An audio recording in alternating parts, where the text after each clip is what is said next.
ఆయన పక్కన నెట్టేసి ఒకటి ఎస్ లక్ష్మీకాంత్ గారు ఒకటి ఇక్కడ టైం లైన్ అనేది చాలా ఇంపార్టెంట్. ఒక కేసుకి సంబంధించి టైం లైన్ మనం చాలా జాగ్రత్త. నేను రఫ్గా టైం లైన్ చూస్తే 11/1 ఒక నిమిషం సార్ 11/1/2025 మధ్యాహ్నం 1:35 ఈ నిందితుడు 100 గ్రాముల బంగారు నాణ్యాన్ని దొంగిలించాడు.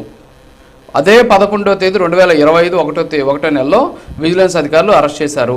అతని దగ్గర నుంచి బంగారు నాణ్యం స్వాధీనం చేసుకున్నారు. అరెస్ట్ చేశారు, విచారణ చేశారు. అనేక రకాలైనటువంటి ఆయన ఇంట్లో నుంచి చాలా వస్తువులు కూడా స్వాధీనం చేసుకున్నటువంటి పరిస్థితి, కొన్ని బిల్లులు కూడా స్వాధీనం చేసుకున్నారు. ఇప్పుడు వైఎస్ఆర్ కాంగ్రెస్ పార్టీ ఏమంటుంది అంటే, మీ హయాంలో మీరు అధికారంలోకి వచ్చిన తర్వాత పరకామణిలో దొంగతనం జరిగింది.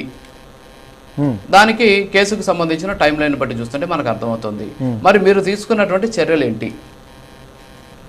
నేను అదే కదా సార్ నేను అంటుంది, గతంలో వాళ్ళకి తెలియకుండా జరగలేదంటారా? ఇప్పుడు కేవలం కూటమి ప్రభుత్వం వచ్చిన తర్వాత పట్టుకుందంటే వాళ్ళకి జరిగింది కాబట్టి ఇప్పుడు దొంగతనం చేయొచ్చు అంటారా? సరే వాళ్ళు చేశారు కాబట్టి దొంగ ఎప్పుడు కూడా ఆ చేతి వాటం ఎప్పుడు చూపిస్తూనే ఉంటాడు సార్. ఆ పాత గవర్నమెంటా కొత్త గవర్నమెంటా అని కాదు, ఆయన పలుసార్లు చేసినట్టు ఆయన ఒప్పుకున్నాడు. ఇవాళ రోజున కూటమి ప్రభుత్వంలో ఆ బండారం బయటపడబట్టి ఇవాళ రోజున కటకటాలు లెక్క పెడుతున్నాడు. ఇవాళ రోజున అది తేటతెల్లమైంది మా హయాంలో అని చెప్పేసి మేము చెప్తున్నాం.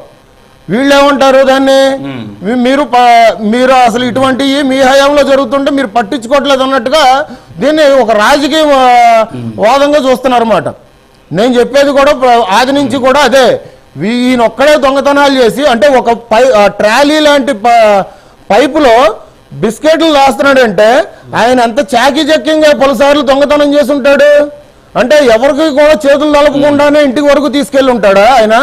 గతంలో కూడా పట్టుబడి ఉండడా సార్? 555 గ్రాముల బంగారం అంటే అది మామూలు విషయం సార్ చెప్పండి. మళ్ళీ దాన్ని సమర్థించుకుంటారు ఎందుకు సార్? తప్పు మహా అపరాధం చేశారని చెప్పేసి చెంపలు కొట్టుకొని ఇవాళ రోజున మా హయాంలో చాలా తప్పులు జరిగినాయని చెప్పుకోకుండా ఇవాళ రోజున ఇట్లా డిబేట్కి వచ్చి సమర్థించుకుంటారేంటి వీళ్ళు? ఓకే సార్, మళ్ళీ వస్తాం.